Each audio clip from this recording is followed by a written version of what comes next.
My husband used to laugh whenever I confronted him about cheating. "Relax, Emily," he'd say, smirking. "You're not going anywhere." He truly believed I was trapped, that I loved him too much, that I'd forgive him no matter what he did. But everything changed the day he saw me step out of a black SUV, my hand locked in the arm of one of the most powerful CEOs in the city. The color drained from his face. His bravado disappeared.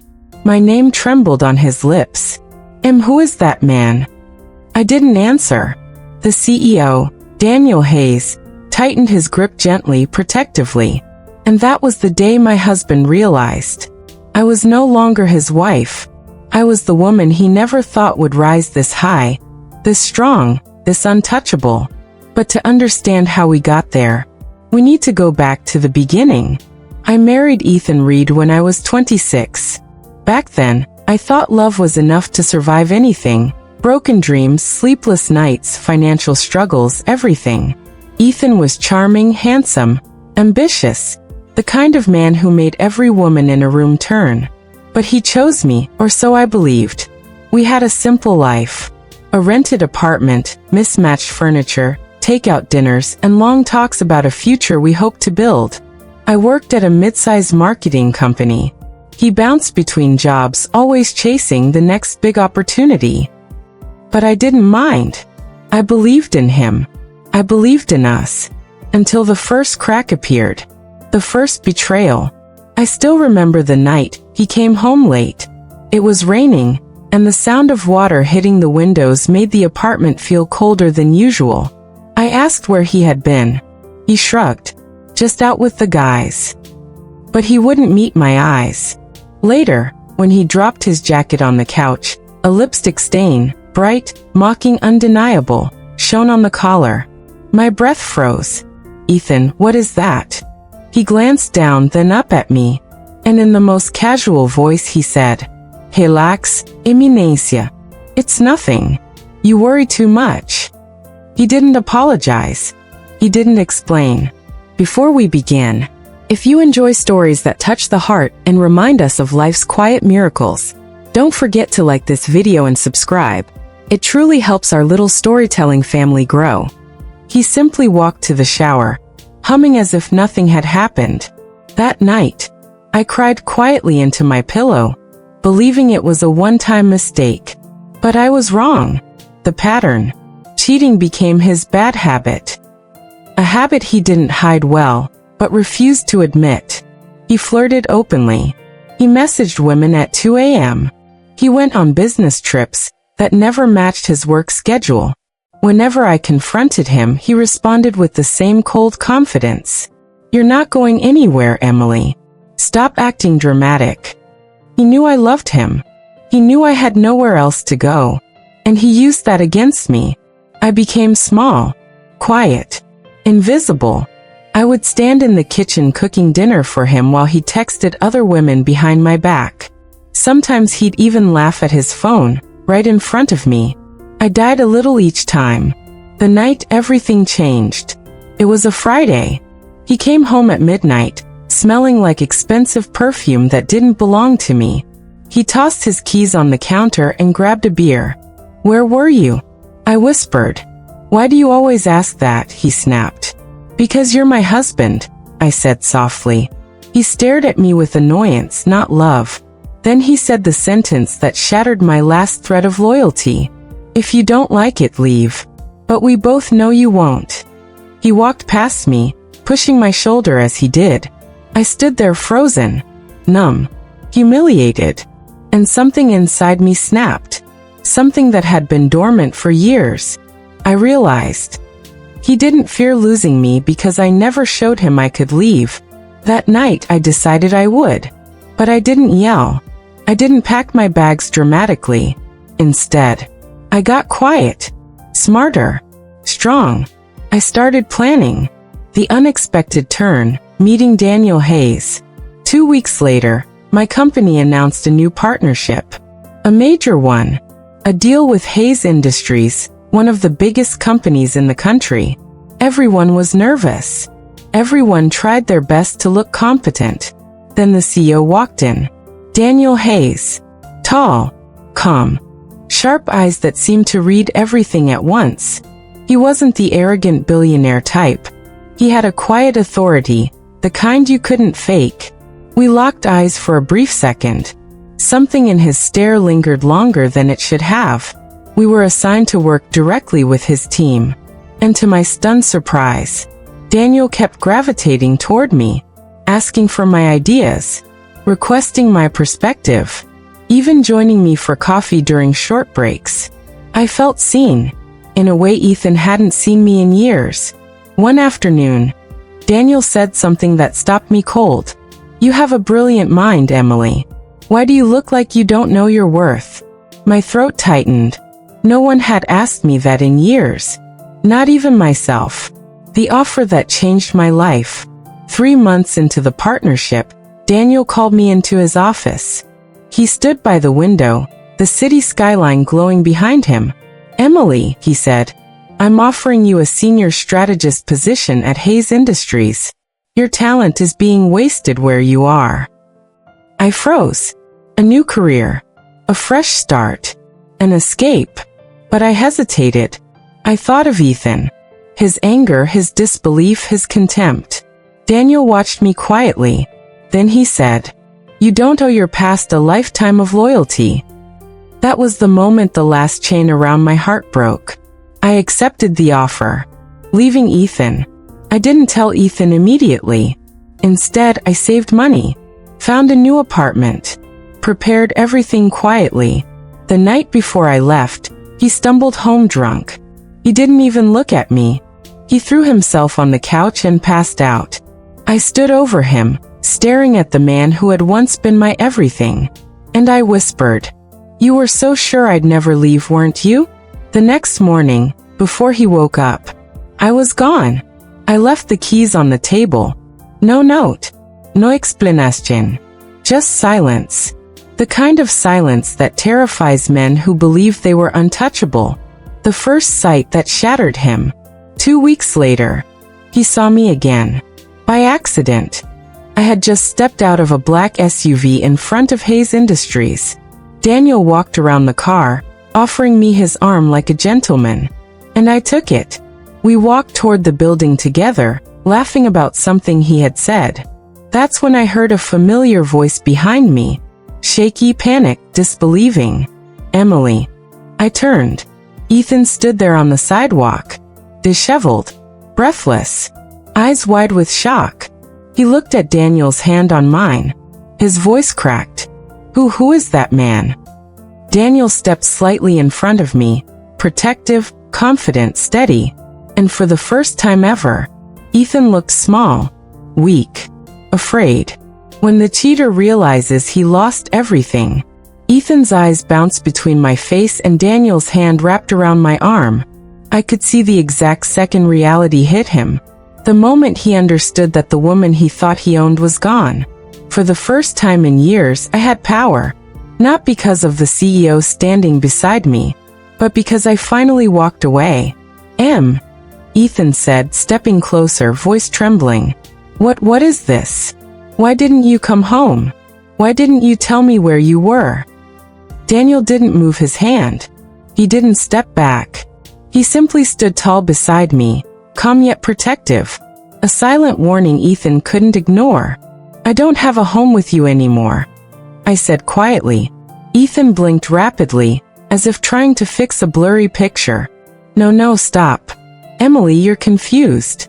We had a fight. People fight. Couples fight. I almost laughed. Couples fight. They don't cheat 100 times. They don't treat their wife like background noise. Behind me, Daniel spoke for the first time. "Sir," he said evenly. "The lady seems uncomfortable. I'd suggest giving her space." Ethan froze. Hearing another man, especially one that looked like Daniel Hayes, defend me cut him deeper than my words ever could. His jaw clenched. "Emily, who is this?" His voice carried panic, anger, desperation all at once. I lifted my chin. "This is Daniel Hayes. My new employer." Daniel added softly, "And my friend." The word friend made Ethan flinch. His eyes darted to Daniel's hand gently resting against mine. A billionaire. A man leagues above him. That's when Ethan's pride shattered. Emily, he whispered, voice breaking, come home. Let's talk. Please. I kept my face expressionless. There's nothing to talk about. The scene that humiliated him. People walking past slowed down, sensing tension. Ethan hated audiences. Hated looking like the bad guy. But even then, he couldn't help himself. He grabbed my arm. Daniel immediately stepped forward. Remove your hand, Daniel said, voice low and dangerously calm. Ethan dropped it as if burned. Emily, I'm your husband. You were my husband, I corrected. His face twisted. You're leaving me for him? For some CEO? He spat, pointing accusingly. Daniel's eyebrow lifted slightly. He wasn't used to being addressed like that, especially by a man who couldn't even afford a decent suit. I answered firmly. I left you because you never respected me. Because you thought I wouldn't leave. Even when you broke me. Ethan swallowed hard. His voice turned small. I can change.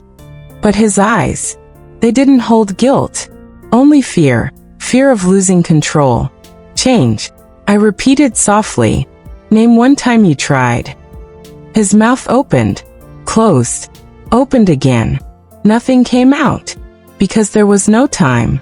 Daniel placed his hand supportively on my back. We're going inside, he said. As we walked toward the building, Ethan called after me. Emily, don't do this. Please. But I kept walking. And for the first time in my life, I didn't turn around. How the office reacted. The moment I stepped into Hayes Industries with Daniel at my side, whispers spread like wildfire. People stared. People murmured. To them, Daniel Hayes never escorted anyone into the building, especially not an employee. But instead of embarrassment, I felt something else. Strength. A feeling I had forgotten existed.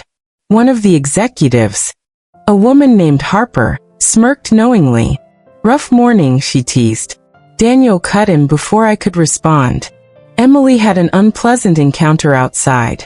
Make sure security keeps an eye out. Harper's brows lifted. Security? For me? Ethan wouldn't dare step foot inside. Not after Daniel's warning. And for the rest of the day, I worked with a calm I hadn't felt in years. The message Ethan sent. That night, when I finally sat in my small new apartment, my phone buzzed non-stop. 17 missed calls. 32 text messages. All from Ethan. The messages ranged from, Emily, please just talk to me. You're being dramatic. Come home. Is that CEO guy your new boyfriend? Is that why you left? To, if you walk away, I'll never forgive you. It was exhausting. Watching him cycle through denial, blame, begging, then threats. I put my phone face down and let silence answer him.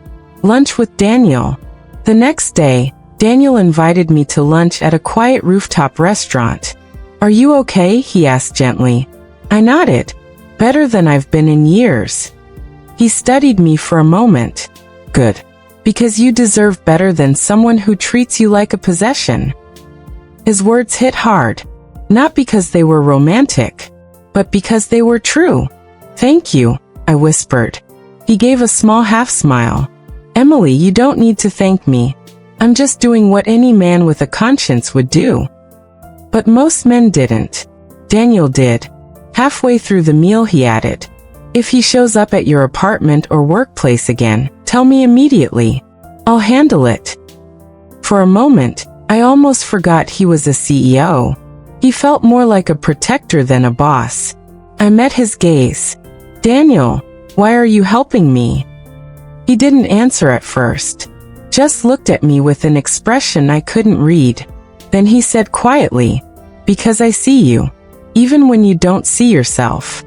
My heart stuttered. No one had ever said that to me. Ethan shows up again. The next evening, as I walked out of the office, I saw him again.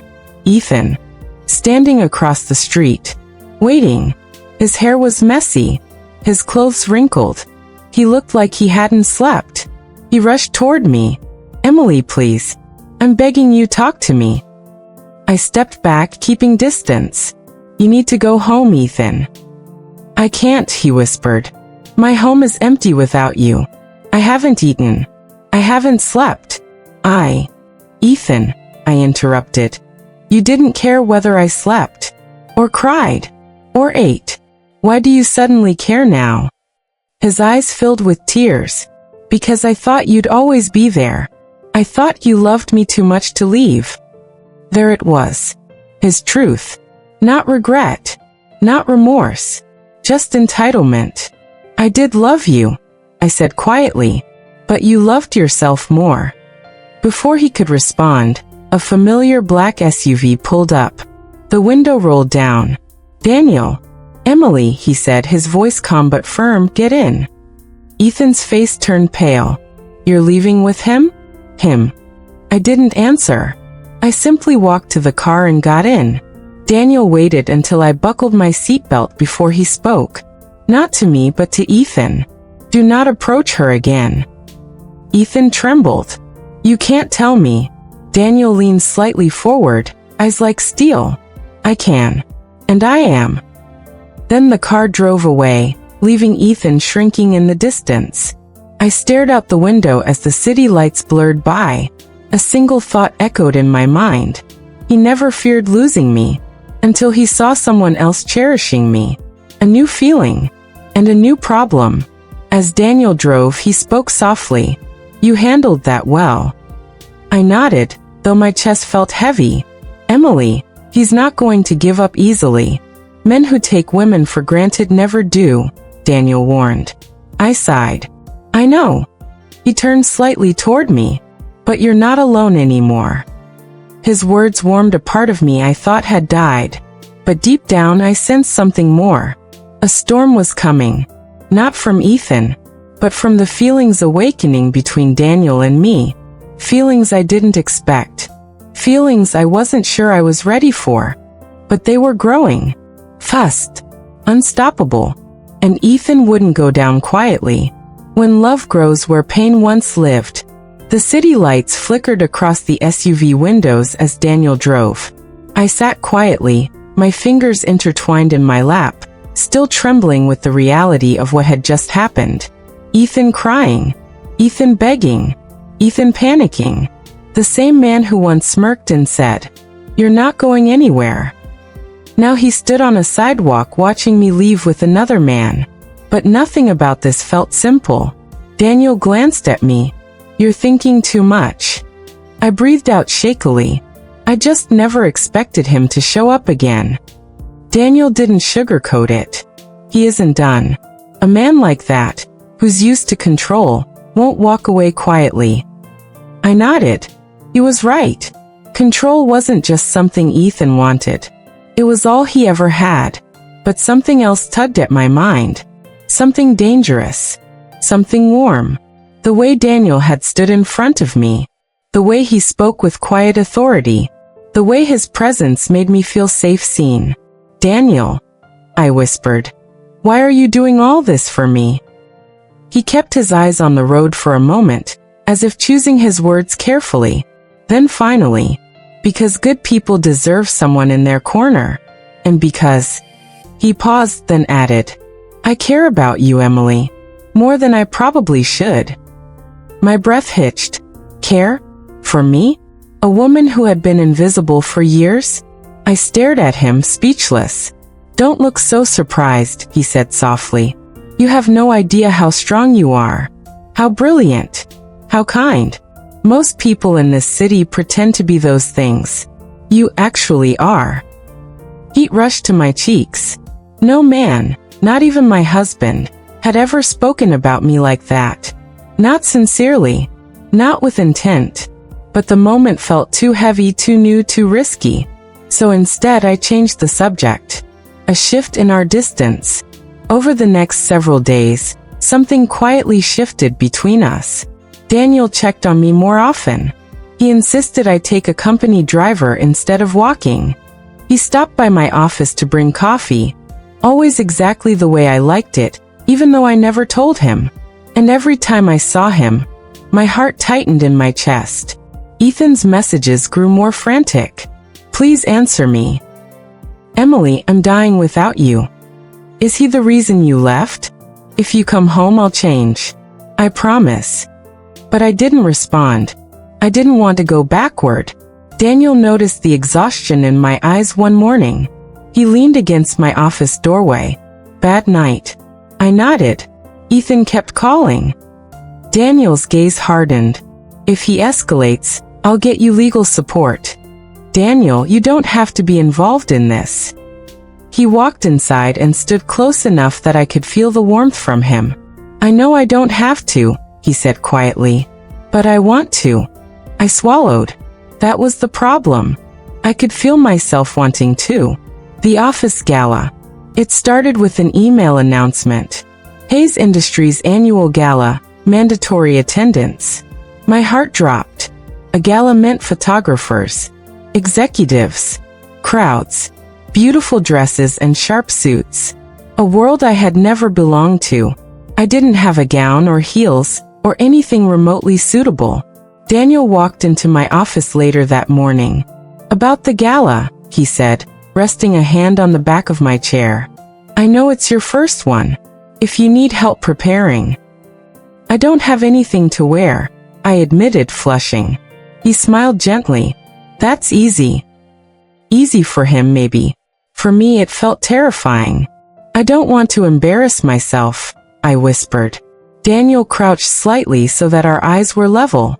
Emily, you could walk into that ballroom wearing a $20 dress, and you'd still be the most captivating woman there. My breath stopped. He straightened and handed me a small black card. It wasn't a credit card. It was an invitation. Go to this boutique, he said. Tell them you're coming on my request. They'll handle everything. Daniel, I can't accept that. He gave me a soft smile. Just this once. Please. His voice. God. It did things to me that scared me. I finally nodded. And he exhaled, relieved. The boutique visit. The boutique was something out of a movie. Glass chandeliers, velvet curtains, gowns sparkling like stars. The moment I mentioned Daniel's name, the staff practically ran to assist me. Mr. Hayes has exceptional taste, one of them said. He requested something elegant, timeless, and powerful for you. Powerful? Me. They showed me dress after dress until I found it. Deep emerald. Silky. Form-fitting but modest. A slit that was graceful, not revealing. When I stepped into the mirror, I didn't recognize myself. I looked like a woman who survived hell and rose from it. A woman men regretted losing. A woman CEOs noticed. The thought sent a shiver through me. The night of the gala, Daniel offered to pick me up. I said yes before I could second-guess it. When the SUV arrived, my heart thundered in my chest. He stepped out in a perfectly tailored tux. Sharp jawline, confident posture, eyes that softened when they landed on me. For a moment, he didn't breathe. Emily, he said, voice low. You look incredible. Heat shot through my body. You clean up pretty well yourself, I whispered. He laughed, a genuine, warm sound I rarely heard from him. He held out his hand. Shall we? I placed my hand in his. And something shifted. Not just in my heart, but in the air between us. Electric. Dangerous. Undeniably real. Inside the gala, the ballroom glittered with chandeliers and gold accents. People turned when we entered. Whispers spread quickly. Is she the new strategist? Is she here with Daniel? Have you seen the way he's looking at her? I could feel every gaze. But Daniel leaned down and whispered, Don't worry about them. Focus on me. He said it like a promise, or maybe a warning, that he was becoming something more than a boss. We mingled. We talked. We laughed more than I expected. I felt alive again. Attractive. Wanted.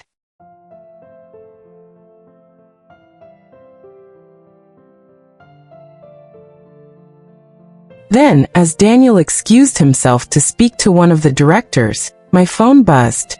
A message from Ethan. "I know where you are." My blood went cold. Then another. "If you think you can replace me, wait until I get there." My hands trembled. My throat tightened. Panic crashed into me like a wave. That's when Daniel returned and instantly noticed my shaking fingers. "Emily," he said softly, urgent concern in his voice. "What happened?" I showed him the message. His expression turned dark, colder than I had ever seen it. He didn't hesitate. He didn't panic. He simply placed his hand firmly on mine and said, "He won't touch you. Not tonight. Not ever again." His voice was calm, but his eyes? They were full of fire. And that was the moment I realized. This wasn't just protection. This was personal.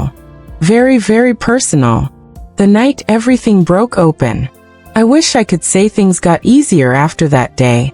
But honestly, part 4 was the storm before the breakthrough.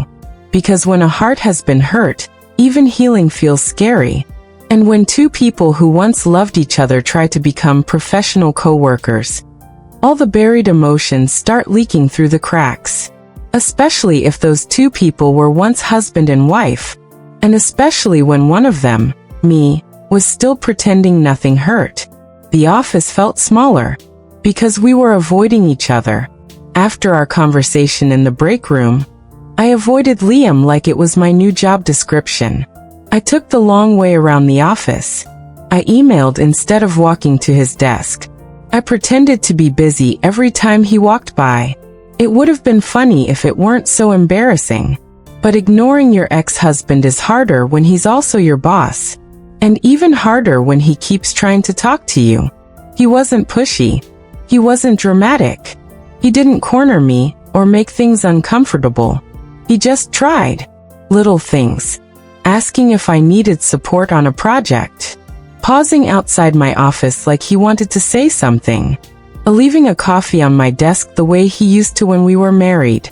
It wasn't just caffeine. It was nostalgia in a paper cup. I threw the first one away untouched. The second one too. But the third? I drank it. And, God help me, I cried in the bathroom after. My feelings weren't dead. I had just buried them. People say time heals all wounds. No. Time only hides them. Seeing Liam again showed me just how much was left unresolved. Every little thing I'd pushed down rose back to the surface. The way he whispered, "Honey, it's okay," when I got overwhelmed. The way he'd pull me close without asking when I felt insecure. The way he laughed like life wasn't as heavy as it felt. I had spent years convincing myself we weren't compatible. But now I was realizing we weren't incompatible. We were badly timed. And maybe I had been the one who ran instead of fixing things. But admitting that felt like swallowing a knife. The night everything shifted, the office emergency. It happened on a Thursday night. The office was almost empty. I was staying late to finish a big campaign proposal because I didn't want to bring work and stress back home. I was deep into editing when the lights flickered. Then the whole building went dark. Pitch black. The kind of black that makes your heart jump into your throat. I gasped and stood up. Too fast, hitting my knee on the desk. "Whoa, hey, it's okay. Liam." His voice came from the hallway, warm and steady. He had stayed late too. Of course he had. The universe had a sense of humor. He pulled out his phone flashlight and stepped closer. "You okay?" he asked gently. I nodded, but my voice betrayed me. "Yeah, just startled." He chuckled. "You always hated power outages. And you always pretended you didn't." I shot back before I could stop myself. He smiled. "I didn't pretend. I hated them too. I just had to look confident so you wouldn't panic." Something in me slipped. A piece of ice inside my chest cracked. Because suddenly I remembered. He had always been like that. Steady, reassuring, protective in the quietest ways. The lights stayed out, and the building hummed with that eerie silence only old office floors have. It made the moment feel too intimate, too honest, too close. Why did you really leave, Mia? We were standing beside the elevator when he asked it. Not accusingly, not angrily, just like a man who had carried that question for years. I opened my mouth, but nothing came out, because the answer wasn't simple, and it wasn't pretty. So I gave him the truth I had never said out loud. I left because I was scared, I whispered. Of what? His voice softened. Of not being enough for you. Of failing at marriage. Of disappointing you. Of becoming someone you'd get tired of. He blinked slowly, like my words punched him. Mia, I never needed you to be perfect. I just needed you. The real you. My throat tightened. All those years wasted on fear. Then I asked him the question that had been burning inside me. And you? Why didn't you fight harder to keep us together? He exhaled shakily. Because you said you were done. And I loved you too much to drag you through a marriage you didn't want. My knees almost buckled. Because that was exactly who he'd always been. Strong enough to stay. Loving enough to let go. The moment that changed everything. The emergency lights finally flicked on, dim and amber. Suddenly we were standing closer than we'd ever stood in years. And Liam looked at me. Not like a boss. Not like an ex-husband. But like a man who had loved me quietly, patiently, even after everything. Mia, he whispered. If I'm reading this wrong, tell me to stop. He wasn't reaching for me. He wasn't touching me. He wasn't assuming anything. He was giving me a choice. Maybe for the first time. And my heart, traitor that it was, whispered the truth. I didn't want him to stop. So I only said one thing. Something simple. Something small. But something that would change everything. Don't go. And he didn't. Not that night. Not anymore. The night we finally told the truth. When I said don't go, I didn't fully understand what I was asking for. It wasn't just stay here in this dark hallway. It wasn't just don't leave me alone right now. It was, stay in my life. Stay with me in this moment. Stay instead of walking away again.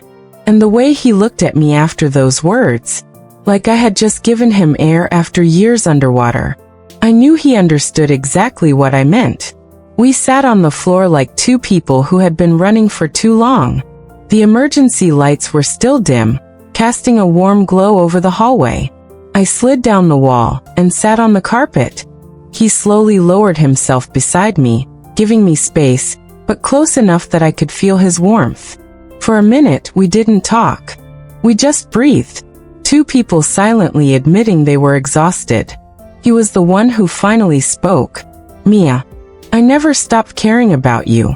Not once. My throat tightened. I know, I whispered. I think that's what scares me.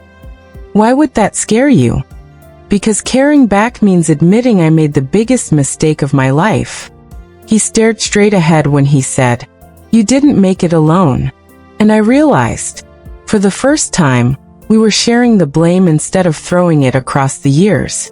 I thought you'd moved on. He turned toward me, his voice husky low. I thought you were happy without me. I let out a shaky breath.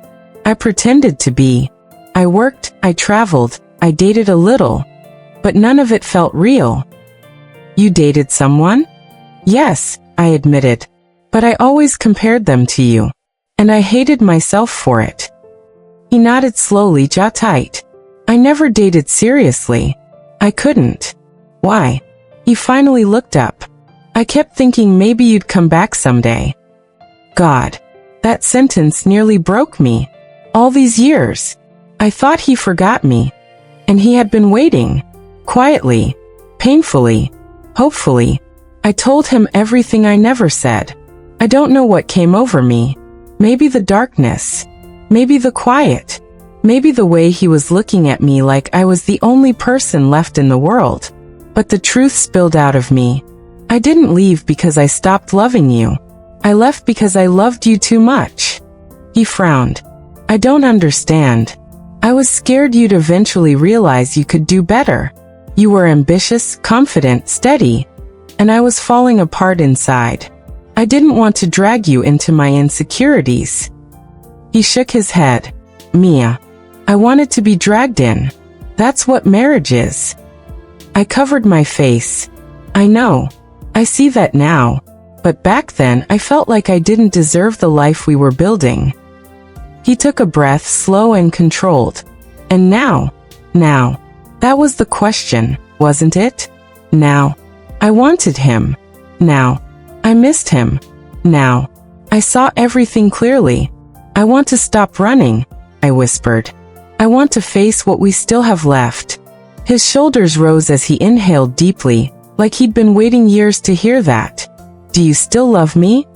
He asked it so quietly I almost didn't hear it. A trembling question from the man who once stood so strong. A question he never asked during the divorce.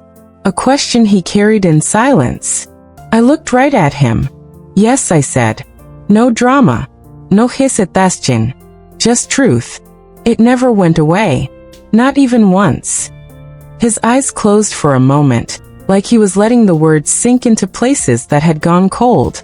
Then he whispered, barely audible, "Mia, I never stopped either." The almost kiss. He didn't move, didn't lean in, didn't touch me.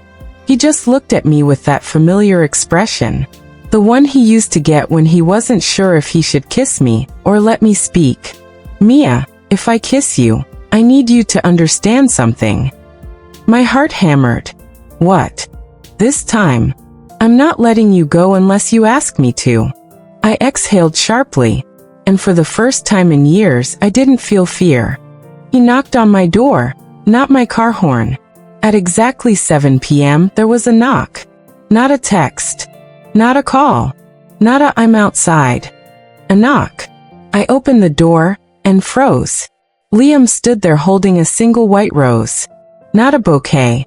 Just one. The kind he used to bring me when we were newly married, when money was tight and love was abundant. He said softly, "For you if that's still okay." God, my knees felt weak. "It's okay," I whispered. "More than okay." He took me to the place where everything started. He could have chosen a fancy restaurant. He could have tried to impress me with something expensive. But instead, he drove me to the tiny Italian place where we had our first date. The same checkered tablecloths. The same soft violin music playing from old speakers. The same dim lighting that made everyone look like they were glowing. When we sat down, the owner, an older man named Marco, looked at us, narrowed his eyes, and laughed. "You two again? I haven't seen you in years. But I always knew you'd come back together." I felt my face heat. Liam just smiled, a soft, shy smile I hadn't seen in so long. We talked like people who weren't afraid to be honest. The menus were untouched. We ended up talking, really talking, for the first time in forever. No blame. No defensiveness. No pretending. Just honesty. He started. "Mia, the truth is I was too comfortable. I assumed you'd always be there. I didn't communicate. I didn't ask how you felt. I didn't take your fears seriously." I inhaled slowly. Hearing him admit that hurt, but it healed too. "I wasn't innocent either," I said. "I shut you out. When I felt insecure, I didn't say anything. I bottled it up until I couldn't breathe." He nodded. "We were young." "Yes," I said, "but we're not now."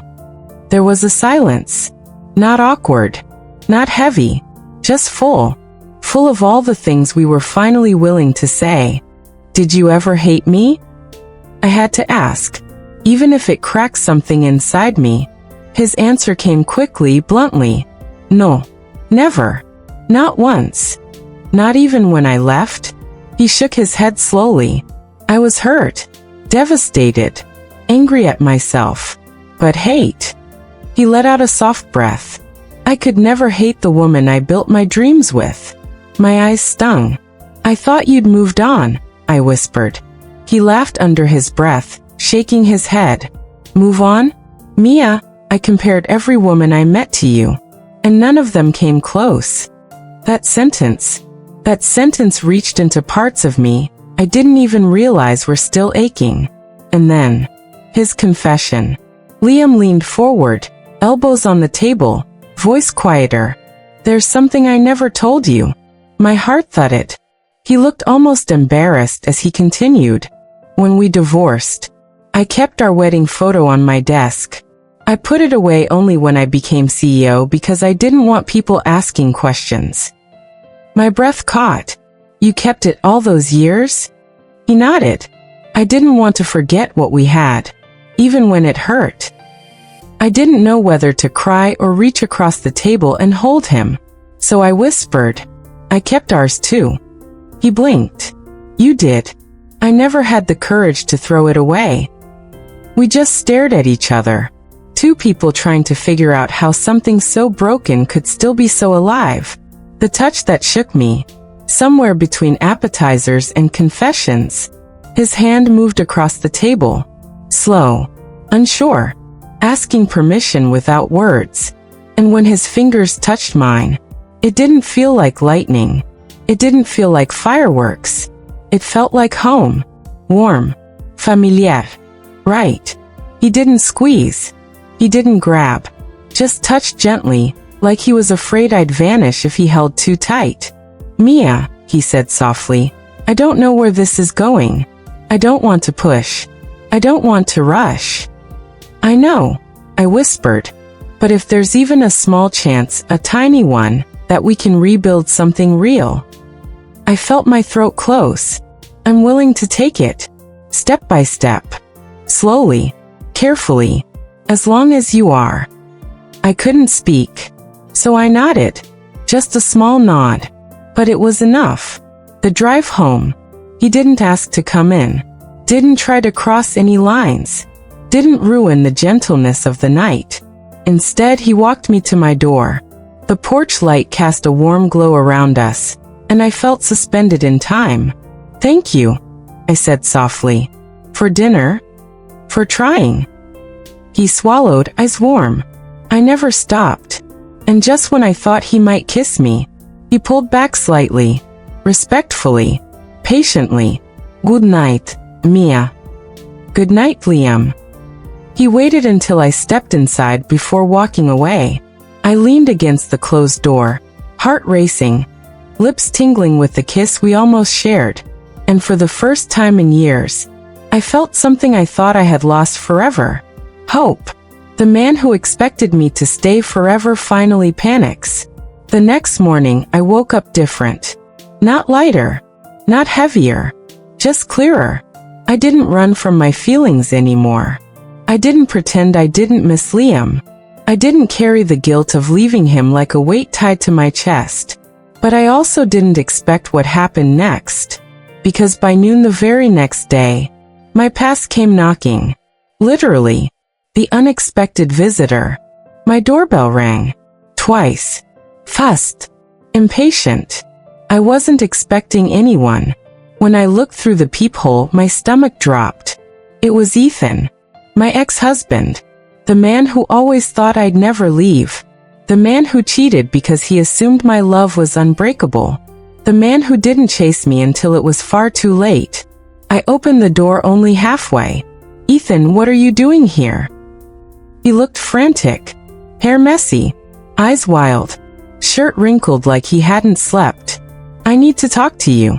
Now. I sighed. I'm Buse. With him, he snapped. My pulse stopped. Liam. He meant Liam. I saw you. He pushed his hand through his hair, pacing on my porch. I drove by your place last night. I saw him drop you off, walking you to your door. I closed my eyes. Of course he did. He always watched me hardest when he knew he was losing control. Ethan, whatever you saw. I saw you smiling, he cut in sharply. Smiling in a way you never smiled with me. Not anymore. I tightened my jaw. That's because with you, I was always holding my breath. He flinched. Good. Truth should sting. He tried the old tactics. Mia, listen. His voice softened, the same tone he used when he wanted to fix things without doing the work. I messed up. I know. I admit it. But we were good together once. We can be again. I'm willing to try. Try what? I asked. To make this work, he said quietly. To fix us. To start over. I shook my head slowly.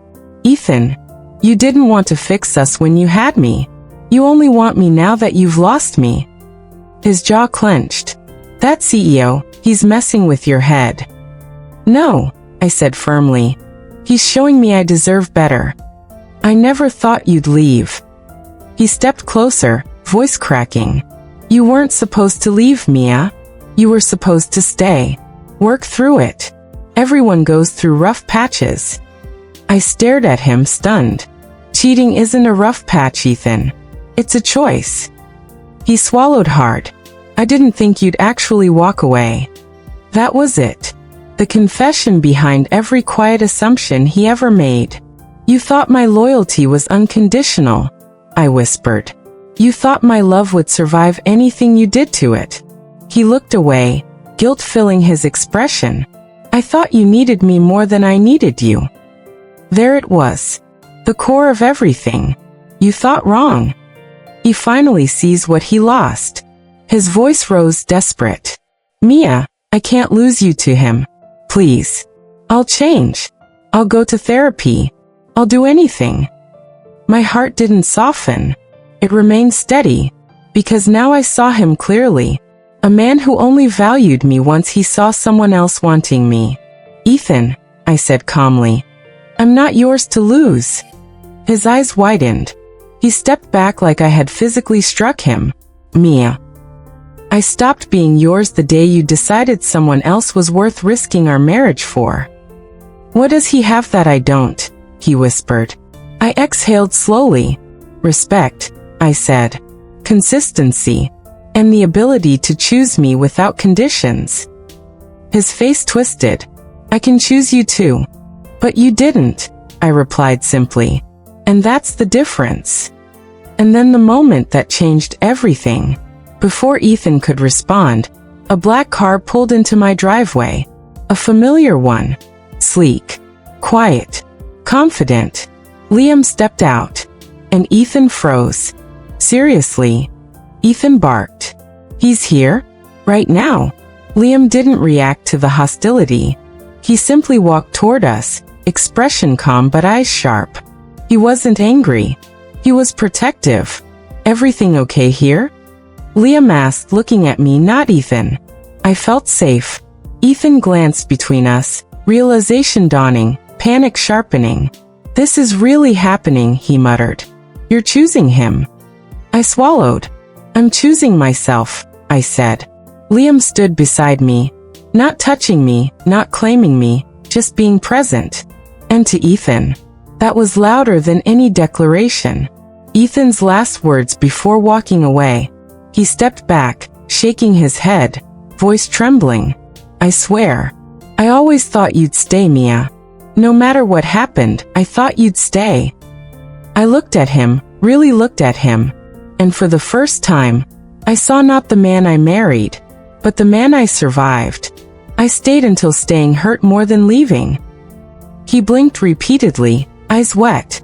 Then he whispered, if you walk away now, it's over. I nodded calmly. It's been over, Ethan. You're just accepting it now. His breath hitched. He turned. He walked down the steps. He didn't look back. The door, finally, closed for good. Liam's presence after the storm. When Ethan disappeared down the street, I exhaled shakily.